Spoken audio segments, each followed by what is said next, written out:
It's not just stuff. It's a time when cereal and milk seemed like the best breakfast ever. The TV clicked on a mechanical wheel, and ice cream came home to the sound of a fun tune from a van. This video takes us back to 1970s America through the eyes of those who grew up, went to school, collected cards, and recorded their favorite songs on a tape recorder. Things that are missed today, not because of their convenience or fashionability, but because they smell of childhood, warmth, simplicity. In front of you, 40 details of the past, absorbed in the spirit of an entire era. This is not just nostalgia, it is a chronicle of the everyday magic of the 70s. Star Wars or the Brady Bunch lunchboxes. In the school hallways of the 70s, lunchboxes were becoming more than just a container for food. They were made of metal and almost always decorated with characters from popular TV shows, movies, or cartoons. Lunchboxes with images of Star Wars characters, which appeared at the end of the decade, or with members of the family show, The Brady Bunch, were especially prized. The set usually came with a plastic thermos fixed inside on a special bracket. Opening such a lunchbox, kids would pull out the familiar peanut butter sandwich, an apple, a cookie, and a drink. It was a moment of comfort in the middle of the school day and an important attribute of individuality. Atari 2600 game console. The Atari 2600 was a technological breakthrough in middle-class homes. It was a console with a wooden panel, switches, and a distinctive one-button joystick that connected to the TV set via an antenna socket. The games were simple but addictive. Pong, Space Invaders, Asteroids. The graphics consisted of pixels, but every movement on the screen generated excitement. Families gathered together to compete in the new digital entertainment. Atari didn't just change leisure time, it gave us a taste of the future. Saturday morning cartoons. Saturday morning in the 1970s was a ritual, anchored almost subliminally.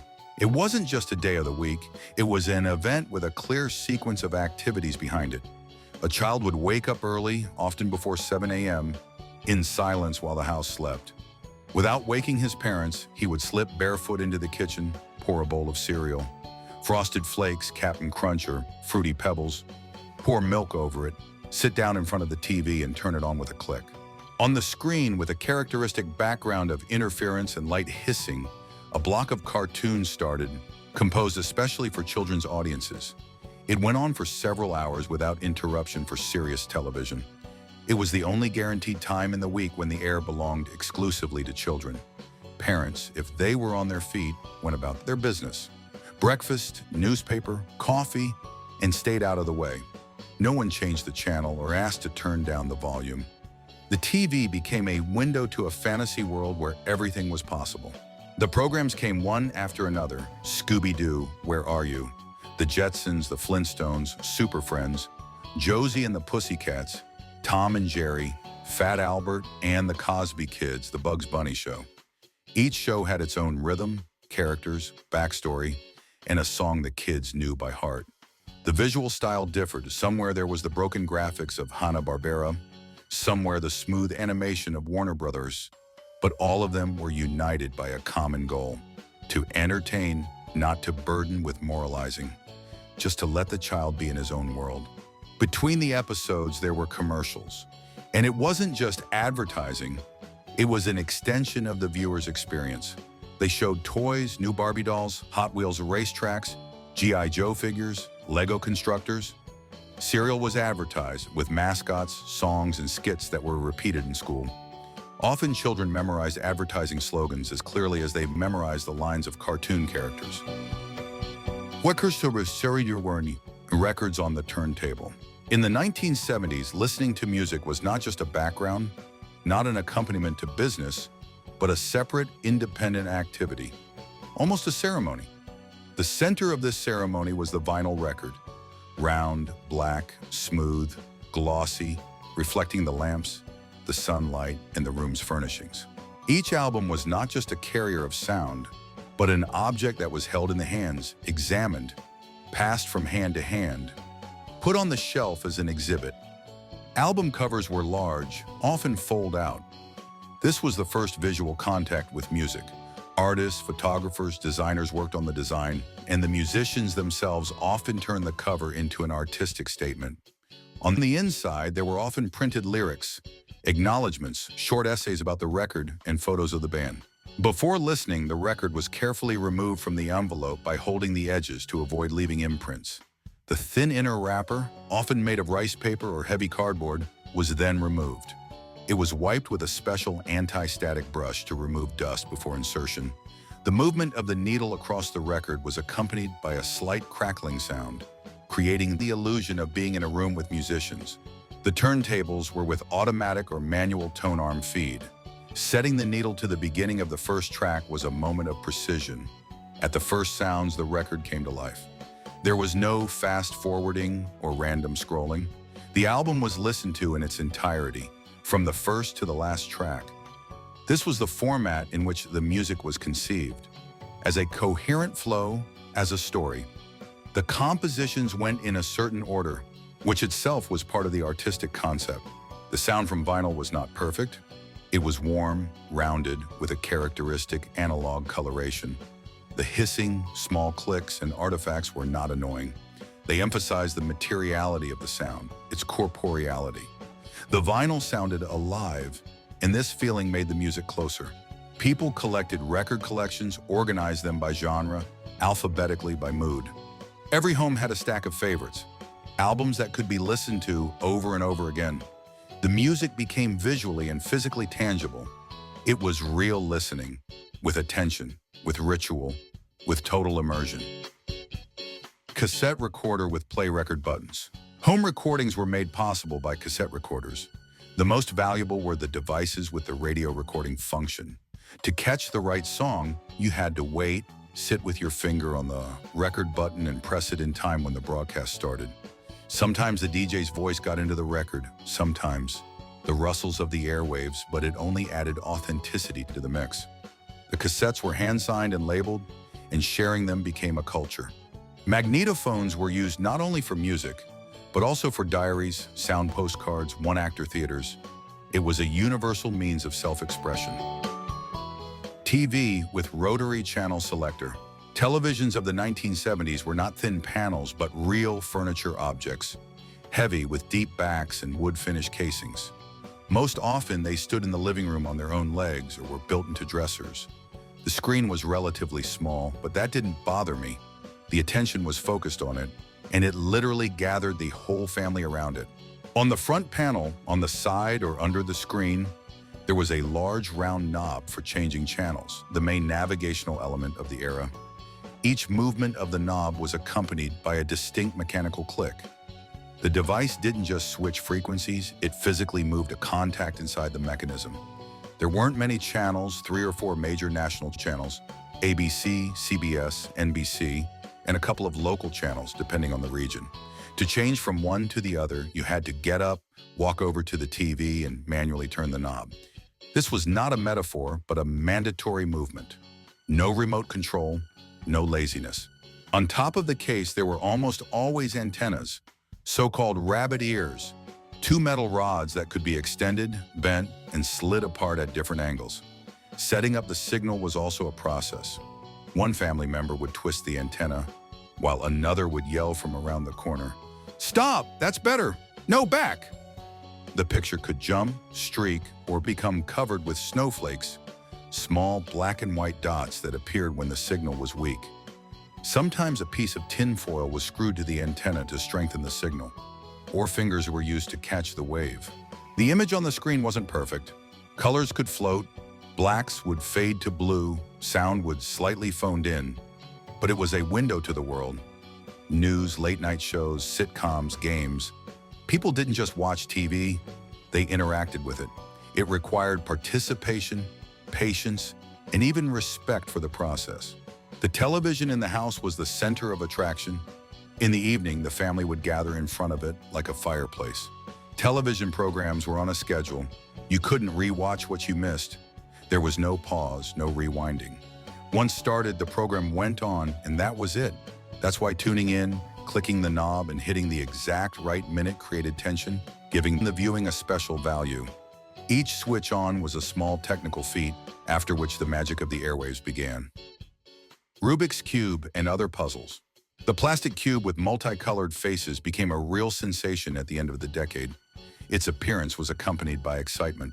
The puzzle was sold in millions. Trying to collect all sides of the same color became a real challenge. Many kept it on the shelf as a trophy, others practiced hard, calculating algorithms.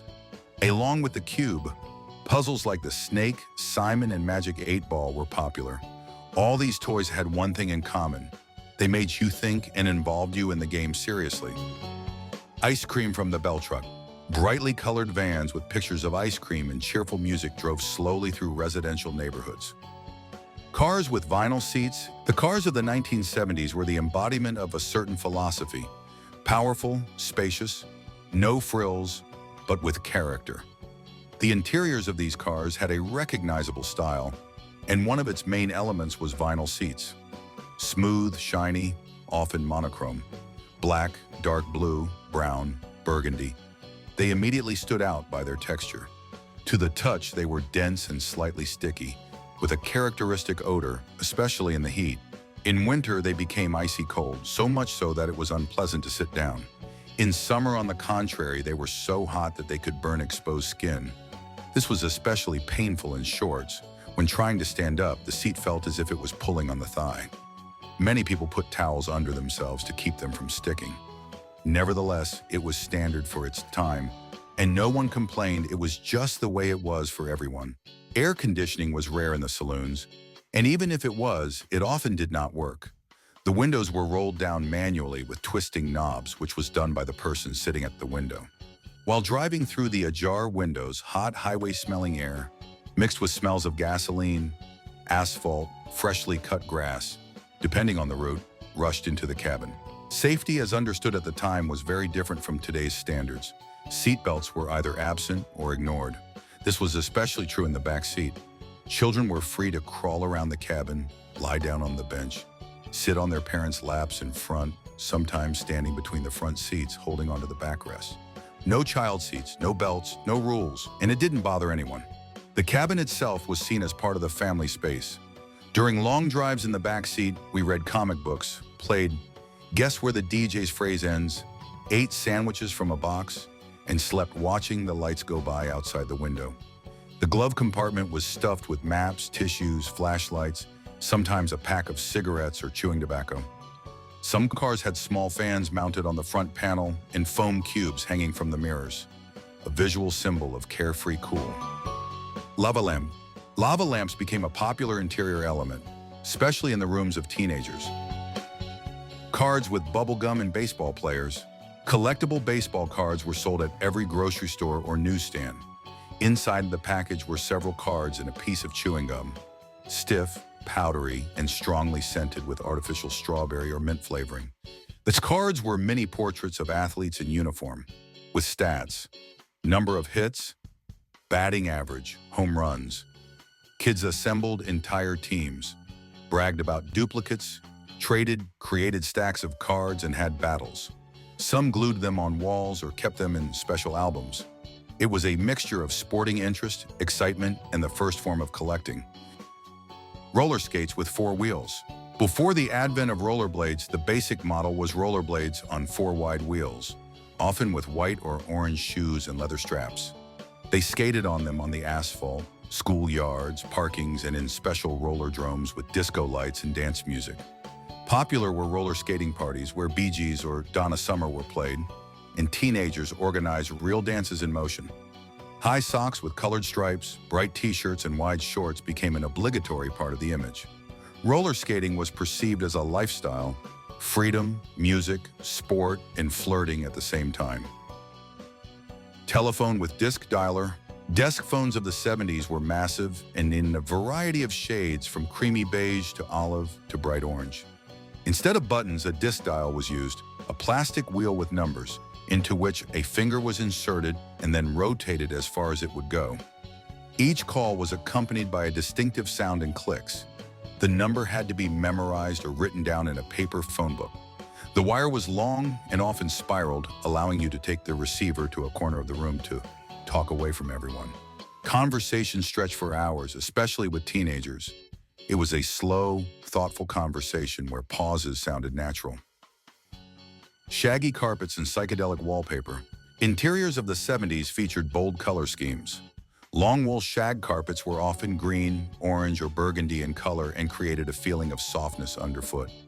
It was pleasant to step on them barefoot. Toes were buried in the thick pile. The walls were decorated with wallpaper with large psychedelic patterns, circles, waves, flowers, geometric abstractions.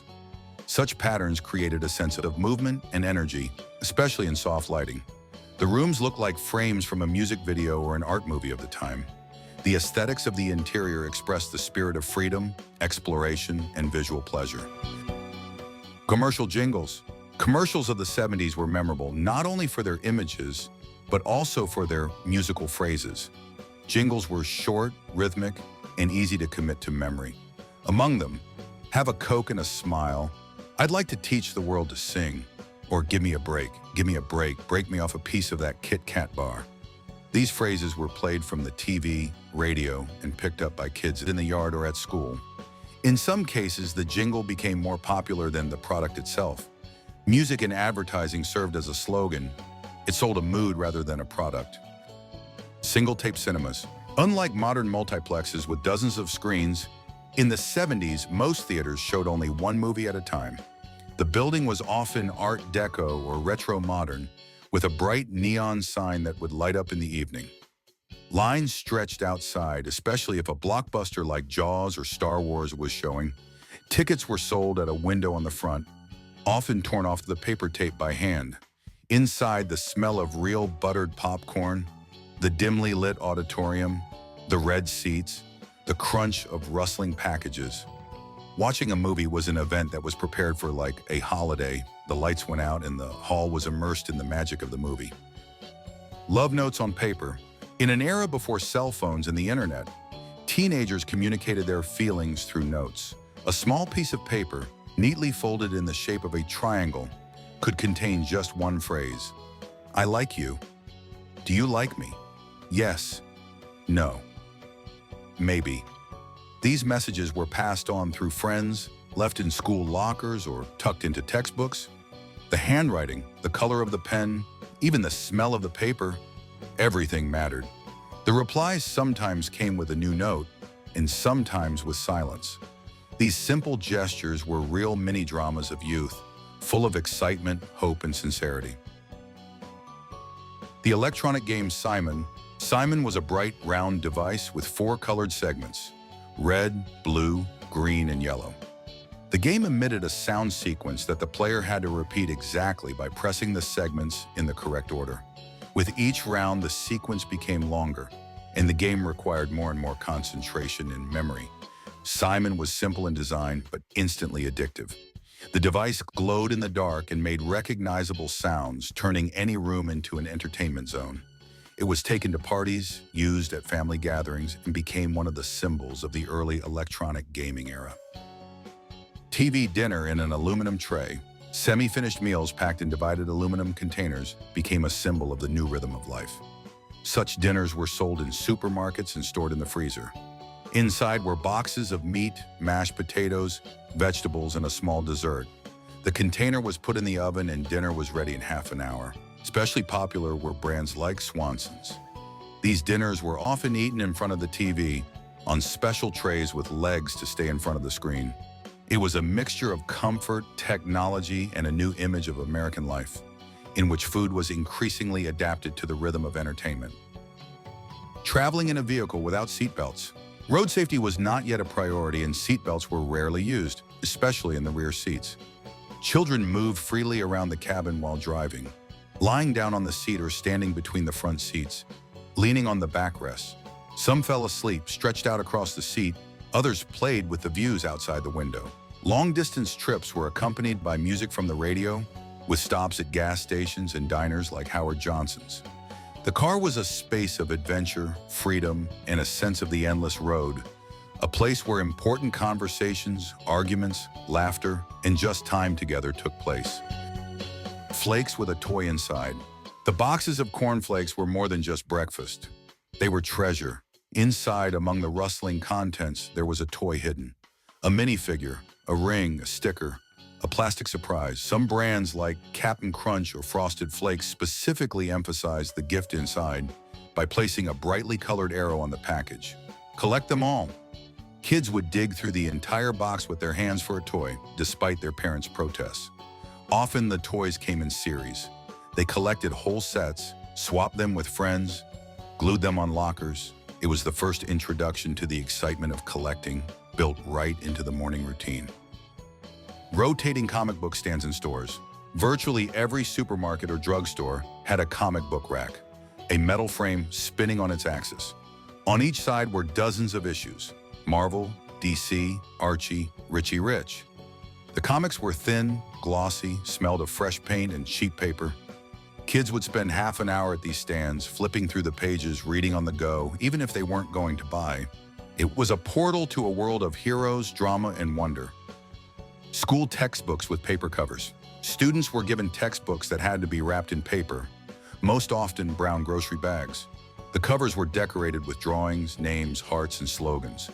Each student had his or her own stylistic preferences. The wrappers would sometimes tear and had to be mended with duct tape or replaced entirely.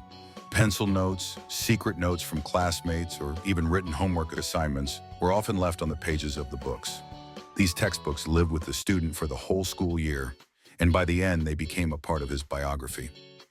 Family dinners at booth diners. Fast food in the 70s was different from the modern one.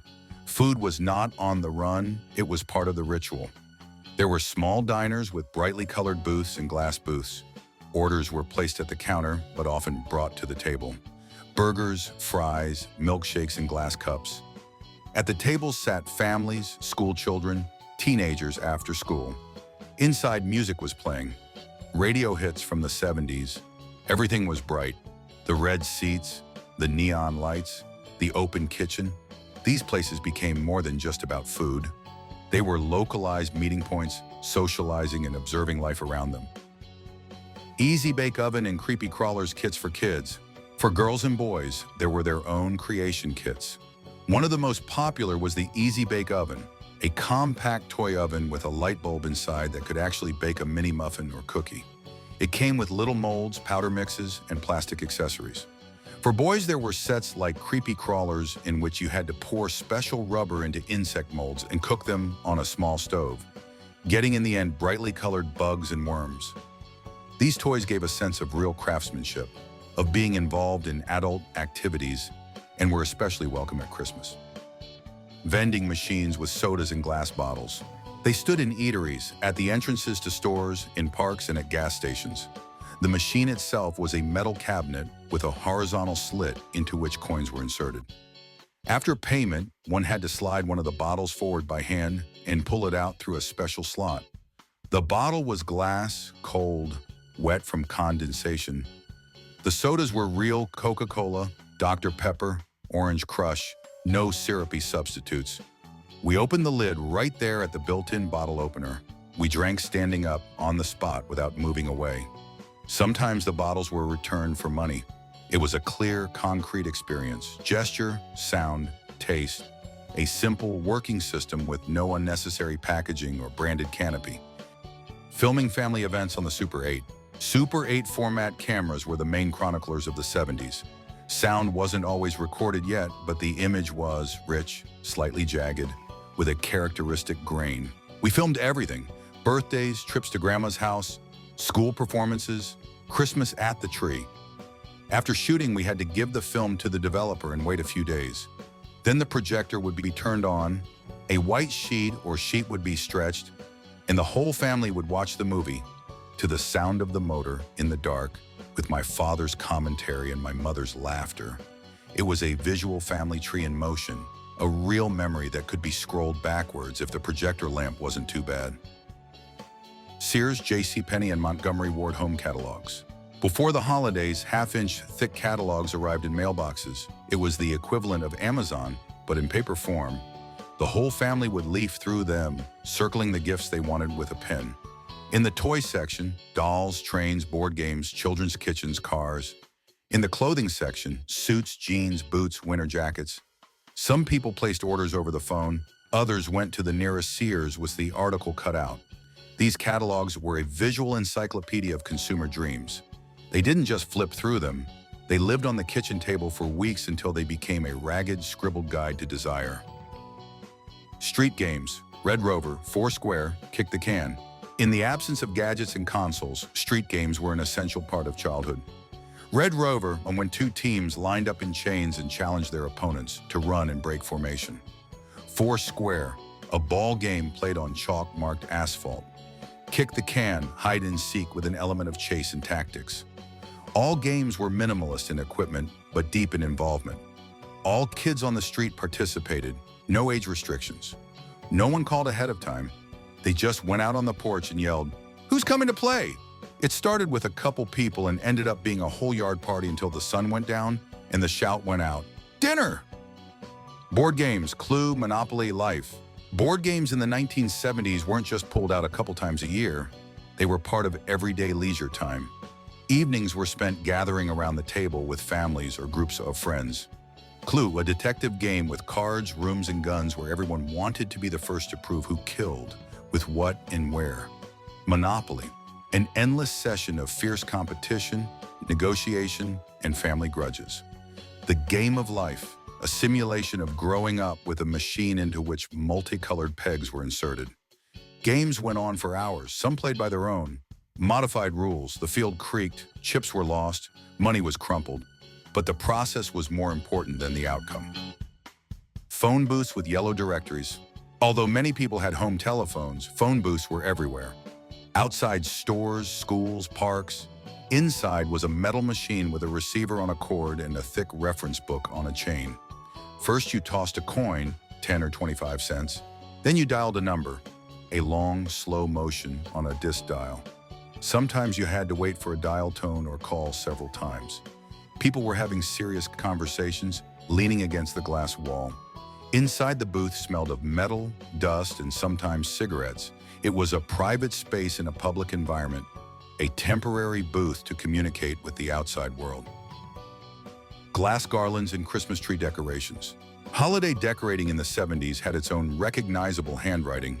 Glass Christmas tree balls, often hand-painted, were fragile and heavy. They were carefully taken out of the newsprint in which they had been wrapped the year before. The garlands were bullet-shaped bulbs that got very hot. Sometimes one burned out, bulb would take out the whole circuit. We drew snowflakes on the windows with toothpaste, hung tinsel and paper chains. The scent of pine needles, the squeaky notes of Christmas records, and the flickering of dim lights created not a glossy, but a real atmosphere. The holiday was not about scale, but about rituals.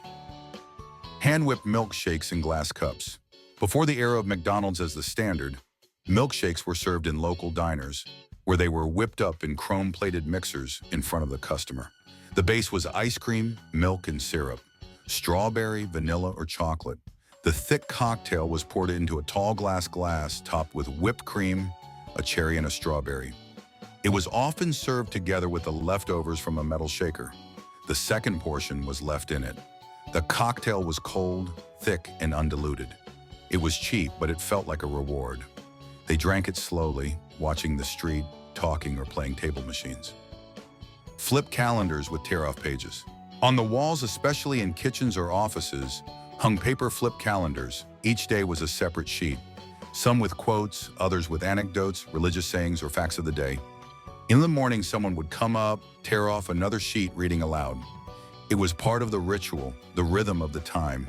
Some sheets were saved if they bore an important date or a particularly precise phrase. The year gathered like a paper river, day by day, week by week. Such calendars didn't show time. They felt it. Radio receivers with wooden case and frequency scale. The radio was not just a background. It was the main source of news, music, and the tonal temperature of the day. Receivers were placed in the kitchen, in the living room, in the garage. Most had wood trim, warm scale lights, and a smooth-turning tuning knob. To catch the desired wave, a whole operation, the hand moves the regulator by a fraction of a millimeter. The scale slowly slides, the airwaves penetrate the snippets of speech, music, static. The frequencies were memorized by ear, not by number, but by their usual place on the scale. The music sounded softly with a characteristic lamp coloring. The voices of the presenters were almost intimate, not a shout, but a conversation. It was a ritual of presence in the general flow of life. Push-button automatic pencils and erasers on a chain. In the school pencil cases of the 70s, the main thing was simple pencils with a push-button mechanism, more often Japanese or Taiwanese made. Button, spring, lead. All these things clicked with a pleasant precision. Some models allowed you to disassemble and reassemble the pencil by hand. Erasers were often attached to a pencil case or backpack with a chain. A small pink rectangle, already with frayed edges, stained with ink and graphite. It was carried around, chewed out of boredom, lost, found again. It was not just stationery. It was a continuation of hands and thoughts. Spools of thread and pedal sewing machines. Almost every home had a sewing machine. Some had an old Singer with a heavy cast iron base and a foot pedal. Some had a smaller one in a plastic box. In the drawer under the machine, boxes with spools of thread of all colors, needles, scissors, centimeters. Sewing was not a hobby, but a household norm.